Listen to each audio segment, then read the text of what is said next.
You just led a team on a really important project, maybe for a few weeks, a few months, a year, and you wanna improve your own performance for next time. So what do? Do you ask for feedback? Is it useful? Is there an alternative? Let's talk. Today, I wanna examine feedback with regard to real relationships, both personally and especially professionally. So what is feedback? We see it all the time, right? Client feedback forums, customer feedback forums, attendee feedback forums, training feedback, management feedback. Please stay on the line at the end of this call to answer a brief 2-question survey. No, God! In corporate, we use the term feedback to describe the solicitation of an opinion about a project or an exchange or a product or a program. But I went to school for audio engineering, right? I have a recording studio built into my house. When I hear the term feedback, Mute something.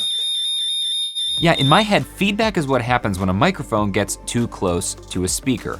It's loud, it's piercing, it's obnoxious, and nobody wants to hear it. Oh, and if we never met before, my name is Brian Miller. I'm a human connection specialist. I appreciate you stopping by. So back to our team example. You've led a team for a while on an important project, it's done, and you're asking for feedback on your performance. The question is, do you actually want to improve for next time? Because if so, you're not likely to find anything helpful by asking for feedback, because most people are kind. They don't want to offend, and they definitely don't want to rock the boat.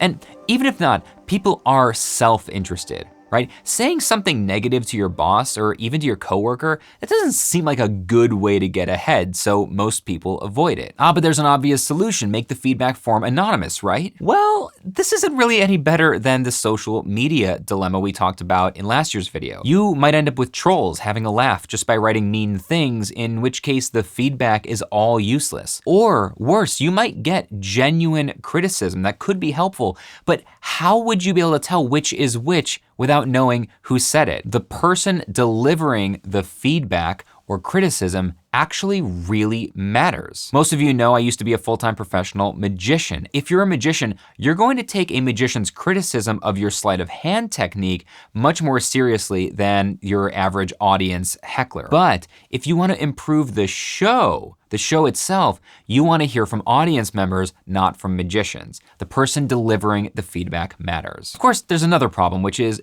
you probably really don't want feedback. You want to be told how great you are and how well the project went. And I'm with you. I'm the same way. We all feel like that. Criticism is really hard to take with grace, especially when you care about your work and you put your all into it.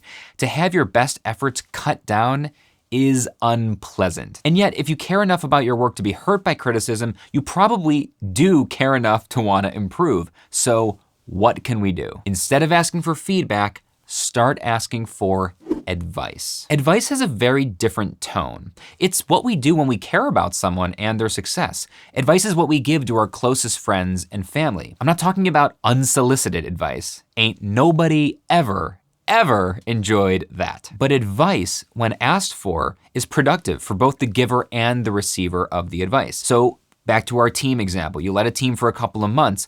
Go to each team member and try something like this. Hey, I'm really proud of the work we did. Thank you so much for your efforts and your contribution. And bonus points for naming their specific contributions here.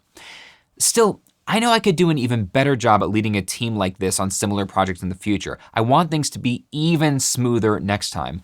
What advice would you have for me next time I take on a task like this? Doesn't that feel worlds different from asking for feedback? When it's cloaked as advice, people are much more likely to feel safe offering criticism. And you're more likely to receive it well, knowing that it's coming from a place of love, professionally speaking, right? They feel heard, you improve, everybody wins. Now let's talk about leveling the playing field, right? When you ask for feedback, you reinforce any existing power dynamic. Everyone knows their feedback is gonna be ignored if it doesn't suit the powers that be. Do you really believe Hilton cares about your opinion? But when you ask for advice, you reduce or even eliminate the power dynamic completely.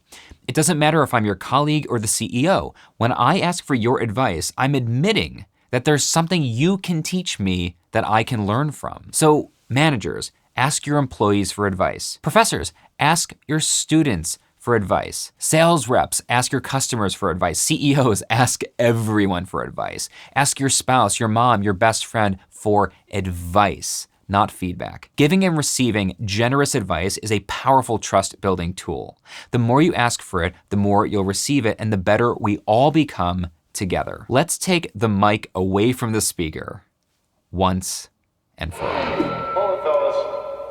I'm afraid you're just too darn loud. Well, that's it for this week. If you want to stop cringing and start connecting, I have a fantastic resource for you. 7 ways to talk to anyone without looking like an idiot. You can get it for free at softskillsarehard.com. That said, if you enjoyed this video, hit the like button, subscribe for more content, and I will see you soon.